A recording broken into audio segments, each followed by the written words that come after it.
अभी सुन रहे हैं अध्यात्म ज्योतिष प्रभात खबर का। दिन है शनिवार, तारीख है 1 अप्रैल 2023। विषय है तप व ध्यान की प्रकाष्ठा है भगवान महावीर का जीवन। विषय क्या है? तप व ध्यान का प्रकाष्ठा है भगवान महावीर का जीवन। यह आलेख लिखे हैं ललित गर्ग, जो एक आध्यात्मिक लेखक हैं। आज मनुष्य जिस समस्याओं से और जिन जटिल परिस्थितियों से घिरा हुआ है, उन सब का समाधान महावीर के दर्शन और सिद्धांतों में समाहित है।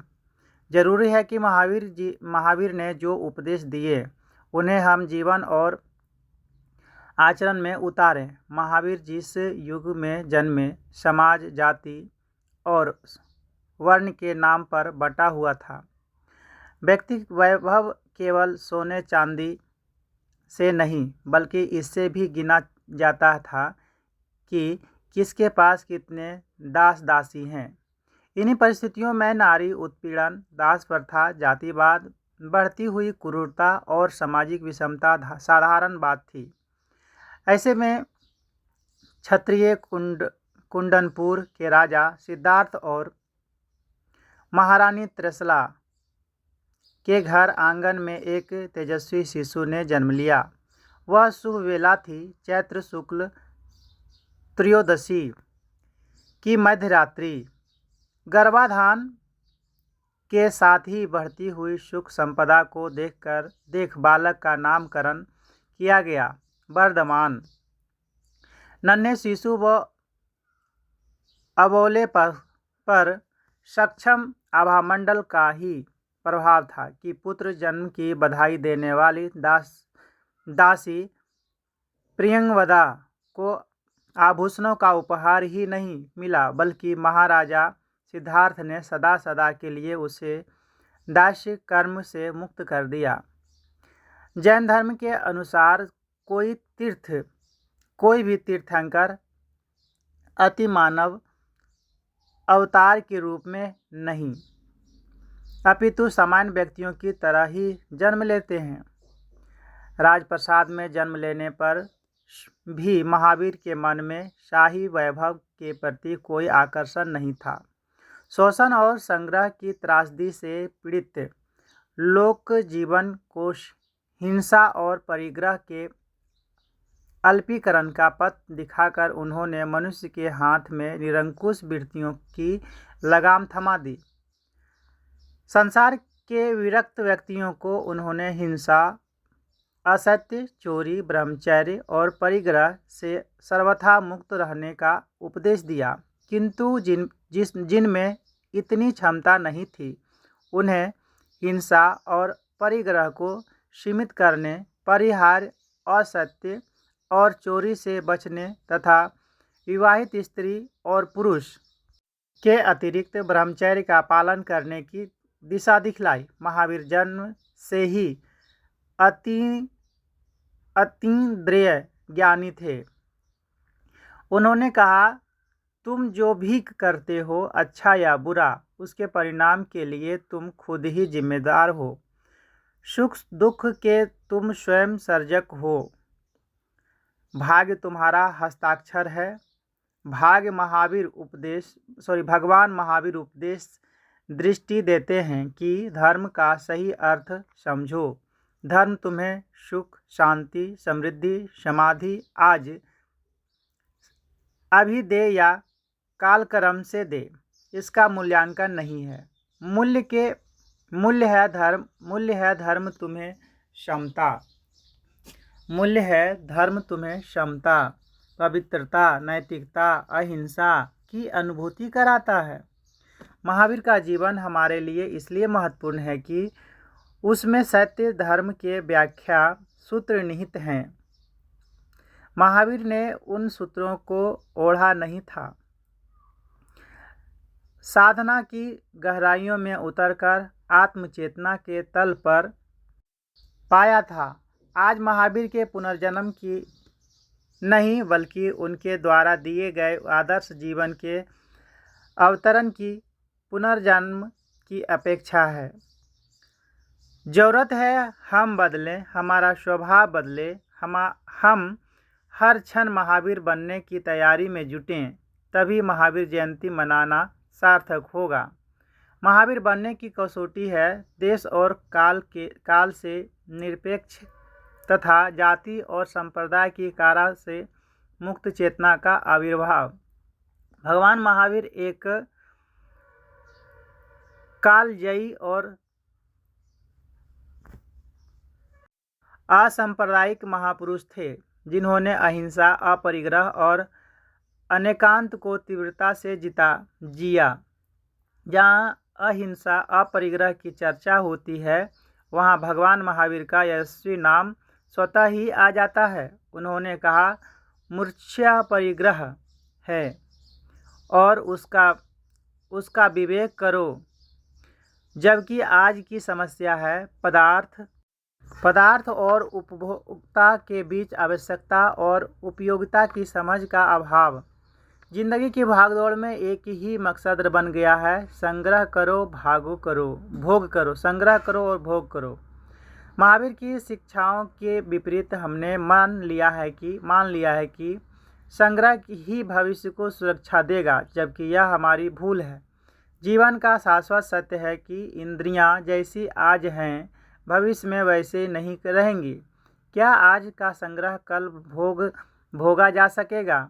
जब हमारी इंद्रियां अक्षम बन जाएंगी। महावीर का दर्शन था खाली रहना, इसलिए उन्होंने जन जन के बीच आने से पहले, अपने जीवन के अनुभवों को बांटने से पहले, कठोर तप करने से पहले स्वयं को अकेला बनाया, खाली बनाया, जीवन का सच जाना, फिर कहा, अपने भीतर कुछ भी ऐसा न आने दो जिससे भीतर का संसार प्रदूषित हो।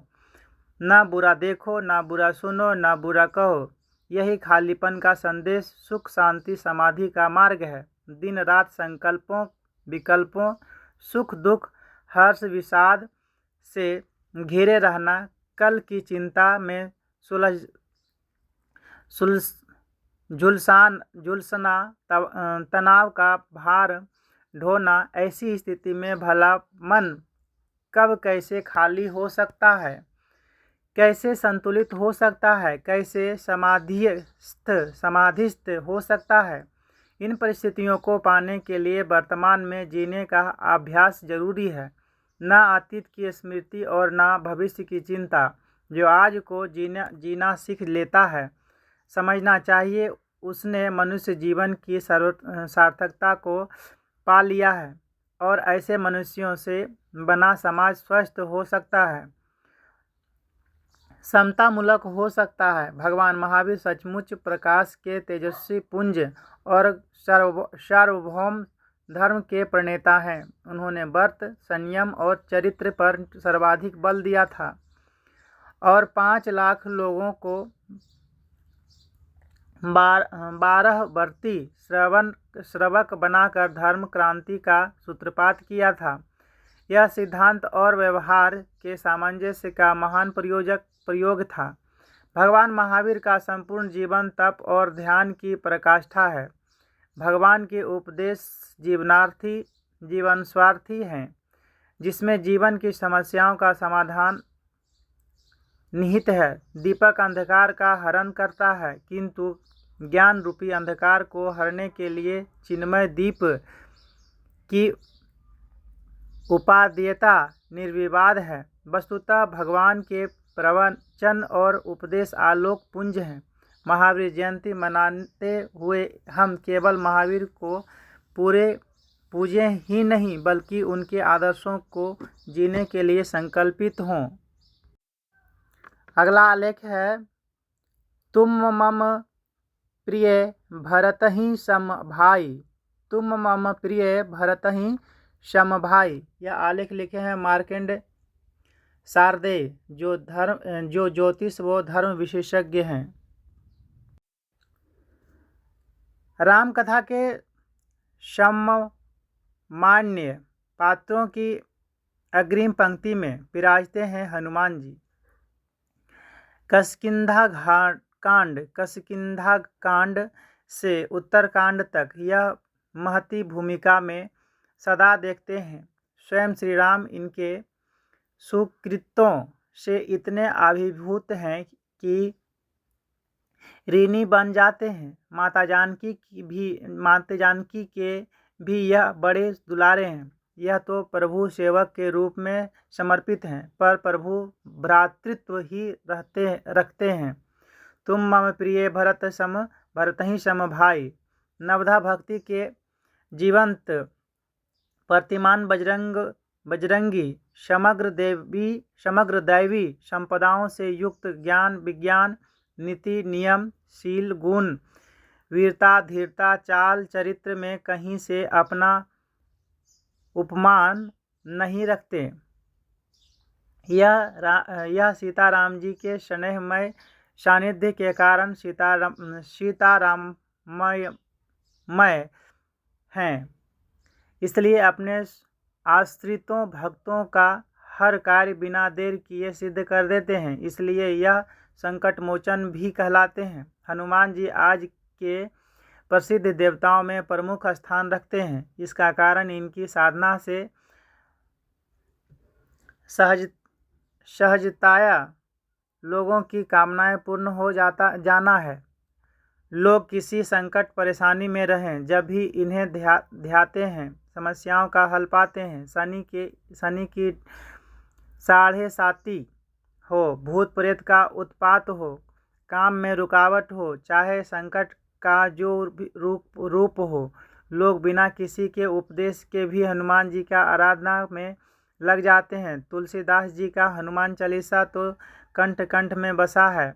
हम भारतीयों का तो यह कंठहार ही है। कोई अनहोनी देख या आशंका में भी हनुमान चालीसा का पाठ चलते फिरते सोते जागते चालू हो जाता है। विषम परिस्थितियों में 108 आवृत्ति पाठ करने लगते हैं। यह सुगम उपासना है, इसलिए क्या बड़े बूढ़े और क्या बच्चे सभी इस पाठ को 100 रोगों की एक दवा मानते हैं। सुंदरकांड घर में मुदमंगल व शनिजन्य पीड़ा की अचूक औषधि है। इनके अतिरिक्त हनुमानाष्टक बजरंगबाण हनुमान साठिका जैसे ठेठे भाषा के स्रोत भी बहुत कारगर होते हैं। संस्कृतज्ञ जन संस्कृत में विद्यमान वाल्मीकि कृत सुंदरकांड एवं पंचमुखी हनुमान कवच सहस्त्रनाम जैसे स्रोत आदि का अनुष्ठानिक विधि से पाठ करने लगते हैं। यों तो हनुमान जी की वानर कृति ही प्रधान है, परंतु भक्तों के कल्याण के लिए सूक्ष्म से सूक्ष्म और स्थूल से स्थूल विविध रूपों में उपस्थिति रहते हैं। समुद्र लांघने के समय भी तो पवनसुत ने विविध रूपों से विघ्न बाधाओं से अपने चातुर्य का परिचय दिया था। चूँकि बजरंगबली रुद्रावतार हैं, इसलिए इनमें अष्ट सिद्धियाँ तथा 9 निधियाँ ही नहीं, समस्त तात्विक शक्तियाँ भी समाहित हैं। शिव के पंचानन रूप की प्रसिद्धि है। वैसे ही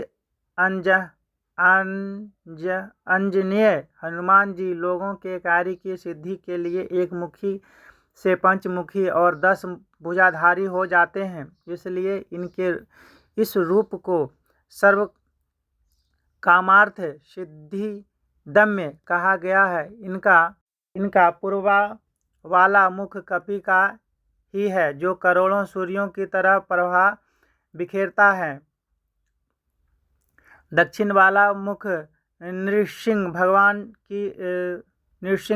की तरह अद्भुत अति उग्र एवं समस्त भयों का विनाशक है। पश्चिम वाला मुख श्री हरि के वाहन विनीतानंदन गरुड़ जी की तरह है, जो सर्वबाधा को प्रेतबाधा का निवारक है। उत्तर वाला श्री विष्णु के 12 अवतार की तरह है, जो अंत व पाताल में स्थित ज्वर आदि रोगों दोषों दुष्टों के मूल को उखाड़ फेंकने वाला है। ऊपर ऊर्ध्व में जो स्थित पांचवा मुख हयग्रीव भगवान के समान है, जो दानवों का अंत करने वाला है। कुल मिलाकर देखा जाए तो वानरावतार भगवान रुद्र की यह वैष्णवात्मक समष्टि है, जिसमें जगत की रक्षा व सृष्टि पालक ही समाया है। कपीश्वर हनुमान जी की उपासनाओं के अनेक प्रकार हैं। तांत्रिक विधियां भी हैं और मांत्रिक विधियां भी। समस्त सुखों की प्राप्ति एवं समस्त दुखों के निवारणार्थ विज्ञजन प्रयोग अपनाते रहते हैं। इसी के साथ आज का अध्यात्म ज्योतिष समाप्त होता है।